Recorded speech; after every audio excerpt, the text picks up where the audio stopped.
Significance of mitosis, कहाँ कहाँ पे इस्तेमाल होती है mitosis process. Not only restricted to diploid cell but in, ये बात हमने देखी है कि केवल सोमैटिक सेल्स में ही नहीं, मतलब डिप्लॉयड सेल्स में नहीं है, हैप्लॉयड सेल्स में भी पाई जाती हैं। जैसे कुछ लोअर प्लांट्स होते हैं, कुछ स्पेस सोशल इंसेक्ट होते हैं जैसे मेल हनी भी, तो उनके अंदर माइटोसिस होती है, गैमेट्स बनते हैं उस टाइम पे भी। प्रोडक्शन ऑफ डिप्लॉयड, तो यहाँ पे जो डिप्लॉयड सेट में ही डाटर सेल्स हैं वो बनती हैं जिनका जो जेनेटिक कंप्लीमेंट है वो बिल्कुल आइडेंटिकल होएगा, कॉपी होते हैं अपने पेरेंट्स की। Growth of multicellular organism is due to mitosis, तो ये ग्रोथ में भी पार्टिसिपेट करती हैं, जो भी अलग अलग ऑर्गन्स की ग्रोथ होती हैं जीवों में, तो वो माइटोसिस के द्वारा, सेल डिवीजन के द्वारा ही होती हैं, सेल अपना नंबर इंक्रीज करती हैं। Restore nucleocytoplasmic ratio which get disturbed due to cell growth, जैसे सेल ग्रोथ करती जाएंगी तो जिससे उसका जो साइटोप्लाज्म है वो ज़्यादा हो जाता है, न्यूक्लियस उसका वही रहता है। तो जैसे सेल एक लेवल तक बढ़ जाती है तो उसके बाद उसका न्यूक्लियस डिवाइड होकर दो सेल में उसको कन्वर्ट कर देता है, जिससे जो न्यूक्लियस और साइटोप्लाज्म का जो रेशियो है, उनका जो वॉल्यूम का रेशियो है वो कांस्टेंट बना रहता है। Very significant contribution in cell repair, तो सेल रिपेयर जब सेल डैमेज हो जाती है तो नई सेल को बनाने में भी बहुत इंपॉर्टेंट रोल प्ले करती हैं। Cells of upper layer of epidermis, cells of lining of gut, the blood cells are being constantly replaced, जो हमारे बॉडी की जो सेल होती हैं वो लगातार रिप्लेस कर दी जाती हैं। ऐसा माना जाता है कि जो हमारी ज़्यादा से ज़्यादा जो पुरानी सेल है वो 11 महीने तक सर्वाइव कर सकती है, मतलब 11 महीने के बाद जो एक नॉर्मल अडल्ट ह्यूमन होता है उसका पूरी सेल, पूरे शरीर की सेल है उनको रिप्लेस कर दिया जाता है। तो हमारी जो बॉडी है वो 11 महीने से ज़्यादा ओल्ड नहीं है, पुराने वाली जो सेल है वो ख़त्म हो जाती हैं, नए वाली सेल हैं वो आती रहती हैं।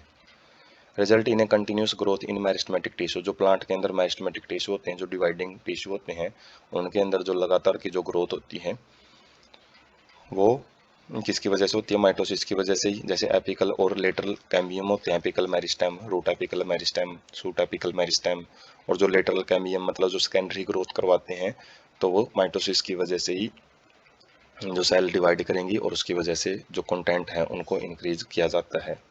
सिग्निफिकेंस ऑफ मियोसिस, मियोसिस है वो कहाँ कहाँ पे यूज की जाती है ऑर्गेनिजम्स के द्वारा।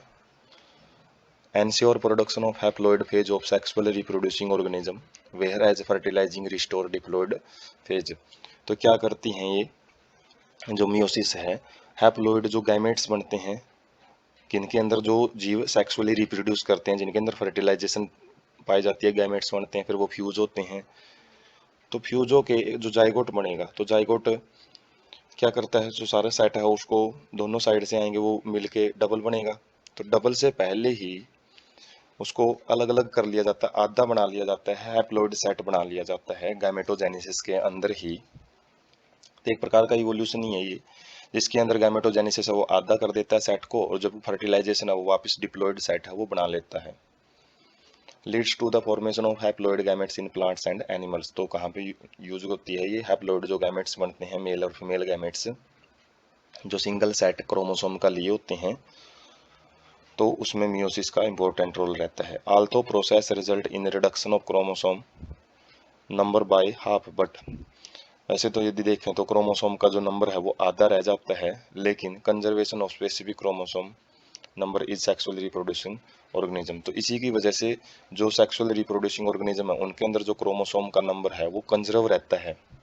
जो कैसे, यदि गैमेटोजेनेसिस में हैप्लोइड क्रोमोसोम नहीं बनेंगे, हैप्लोइड सेट नहीं बनेगा, तो फर्टिलाइजेशन होएगी। अब यदि डिप्लॉयड के अंदर डिप्लॉयड ही गैमेट बने तो आगे से भी एक डिप्लॉयड गैमेट ही आएगा फ्यूजन होने के लिए, और फ्यूजन होते ही क्या बन जाएंगे, वो टेट्राप्लॉयड कंडीशन बनेगी, उसके बाद ऑक्टाप्लॉयड, उसके बाद ज़्यादा से ज़्यादा जो 16, फिर 32, तो ये जो क्रोमोसोम नंबर है हर जनरेशन में बढ़ते चले जाएंगे, ये एक जैसे नहीं रह सकते। और जो मियोसिस है इसी की वजह से जो कंजर्वेशन ऑफ क्रोमोसोम्स रहता है, जैसे 46 क्रोमोसोम हमारे अंदर फिक्स ही रहते हैं, कितनी पीढ़ी चली जाए 46 ही रहेंगे। वो किस चीज़ की वजह से, क्योंकि गैमेट जब बनते हैं तो हैप्लॉइड बनते हैं, वो पहले 23 कर दिया जाता है उनको, उसके बाद क्योंकि पता है भाई 23 दूसरी साइड से भी आएंगे तो इनको वापस 46 ही होना है। तो बड़ी ही इंपॉर्टेंट प्रोसेस होती है, थोड़ी सी कॉम्प्लेक्स भी होती है।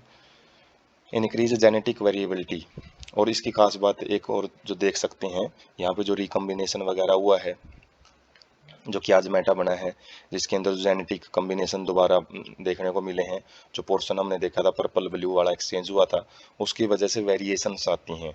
विभिन्नताएं देखने को मिलती हैं नेक्स्ट पीढ़ी के अंदर। जो बच्चे हैं अपने पेरेंट्स के साथ बिल्कुल मेल नहीं खाते, उनमें कुछ ना कुछ वेरिएबिलिटी वो पाई जाएगी। लेकिन माइटोसिस के अंदर ऐसी कोई वेरिएबिलिटी नहीं पाई जाती, वहाँ पे आइडेंटिकल नेचर पाई जाती है, बिल्कुल एक दूसरे कॉपी होते हैं पेरेंट्स और जो ऑफस्प्रिंग्स होते हैं। Variation are important process of evolution. और जो जैव विकास होता है, जो अपडेशन आती है, नए नए करेक्टर आते हैं किसी भी ऑर्गेनिजम्स के अंदर, जिसकी वजह से उसको नेचर में सर्वाइव करने के और ज़्यादा मौके मिलते हैं, ज़्यादा अच्छे ढंग से वो सर्वाइव कर पाता है। तो इन्हीं वेरिएशन के इकट्ठे होने की वजह से इवोल्यूशन होता है। तो इवोल्यूशन में बहुत इंपॉर्टेंट रोल प्ले करती हैं कौन? वेरिएशन। और वेरिएशन किसकी वजह से आती हैं?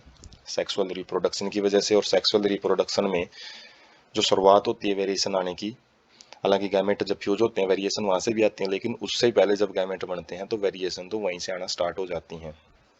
तो इसी के बेस पे जो इवोल्यूशन है, जो कि बड़ा ही इम्पोर्टेंट प्रोसेस होती है नेचर की, उसमें रोल प्ले करती है मियोसिस प्रोसेस।